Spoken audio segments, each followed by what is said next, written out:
Okay, this is part 3 of Federalist number 11. Hamilton is emphasizing the benefits of the Union, uniting the states for commerce, for prosperity, and also he's doing it for geostrategic reasons. He says, if we unite, we might be able to confront the European powers, these monarchies, these empires, which do not like us at all because we are talking about a republic. That is the last thing these monarchical empires want. They are just so used to having kings that say everything, have all the power, have all the say-so. So he's reminding his audience, he's reminding people of the United States that it is time to unite and stay strong. Anyways, let me read the paragraph. By the way, this is a pretty long article, but it's well written and it's important. If we continue united, we may counteract a policy so unfriendly to our prosperity in a variety of ways. By prohibitory regulations extending at the same time throughout the states, we may oblige foreign countries to bid against each other for the privileges of our markets. This assertion will not appear chimerical to those who are able to appreciate the importance to any manufacturing nation of the markets of 3 million people, increasing in rapid progression, for the most part exclusively addicted to agriculture, and likely from local circumstances to remain in this disposition. It says anybody who's paying attention, you've got to realize that if we unite, okay, because we are now 3 million, but we will be many millions more in the future. We are agricultural people, we have lots of land, and there's no saying how many different grains and things we're going to grow. And if we stay united, whoever who wants to come and do business with us, because they know we're agricultural, so they'll bring their manufactured goods, they want to trade with us. As a united nation, we can set the policy. We can say, okay, this is the deal I want. This is what I want you to do. You can actually bargain. But if we are disunited, then we don't have a say in it. Whatever they say, whatever they want, goes. And he says that's one of the obvious reasons that we have to be united. And the immense difference there would be to the trade and navigation of such a nation between a direct communication in its own ships and an indirect conveyance of its products and returns to and from America in the ships of another country. Suppose, for instance, we had a government in America capable of excluding Great Britain, with whom we have at present no treaty of commerce, from all our ports. What would be the probable operation of this step upon her politics?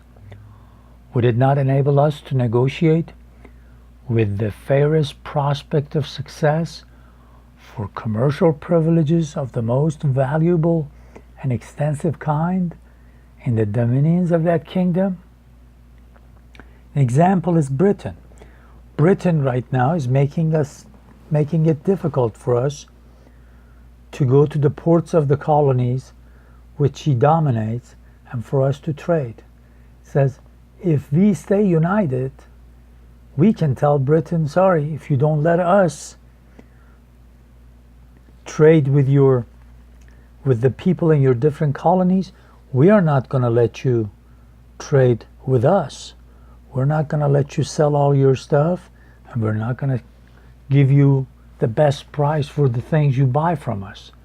So it says we want to be powerful in front of a country like Britain, who thinks rules the world. When would it not enable us to negotiate with the fairest prospect of success for commercial privileges of the most valuable and extensive kind in the dominions of that kingdom? Dominions is talking about lands that are their domain, colonies and otherwise. When these questions have been asked upon other occasions, they have received a plausible but not a solid or satisfactory answer. It has been said that prohibitions on our part would produce no change in the system of Britain because she could prosecute her trade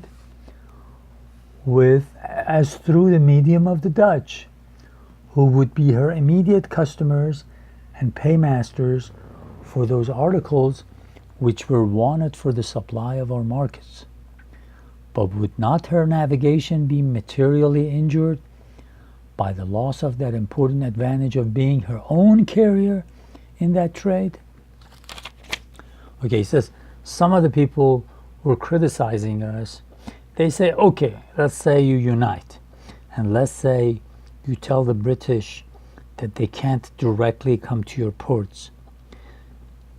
They will go through the Dutch and make the Dutch middlemen, and let them carry their trade. In other words, the Dutch ships will come and pick up stuff for the British, and this is how they'll get their stuff. And Hamilton here says, yes, they might be able to do that, but aren't they losing money in the process by giving the Dutch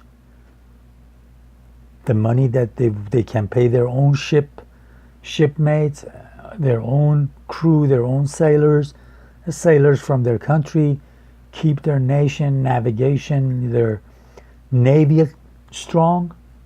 He says that would be beneficial to them. Even they know that. So to us, we have to look at it this way. Have to look at it, we stay strong, they will come to realize that the best thing to do is for them to deal with us directly and fairly. Would not the principal part of its profit be intercepted by the Dutch as a compensation for their agency and risk? In other words, the Dutch are going to take and pocket some of that share into their pockets, and pocket some of that share. So Britain logically will say, well, why should we give part of this money to the Dutch just for them to carry this with us? They'll come to their senses and they'll start trading with us again fairly. Would not so circuitous an intercourse facilitate the competitions of other nations by enhancing price of British commodities in our markets and by transferring to other hands the management of this interesting branch of British commerce?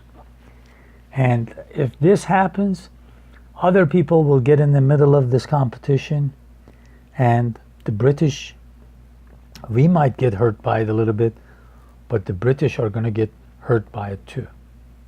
So always keep that in mind. Unite, have a strong navy, so you can also set the tone of the conversation. You can tell them, hey, this is not a fair trade. We are not going to let you trade with our country. Instead of saying, we're not going to let you trade with our state, because one state by itself is going to be weak. As you look at the map, most of the southern states, they did not have a lot of ships. That was not their tradition. And as we go forward, you will see those provisions, those parts of the Constitution that will enable the southern states not to give too much of an advantage to the northern states, because those northern states, New England states, they were into shipping and trade. Most of the products that were traded by the southerners were carried by the ships that northerners owned. So just keep that in mind.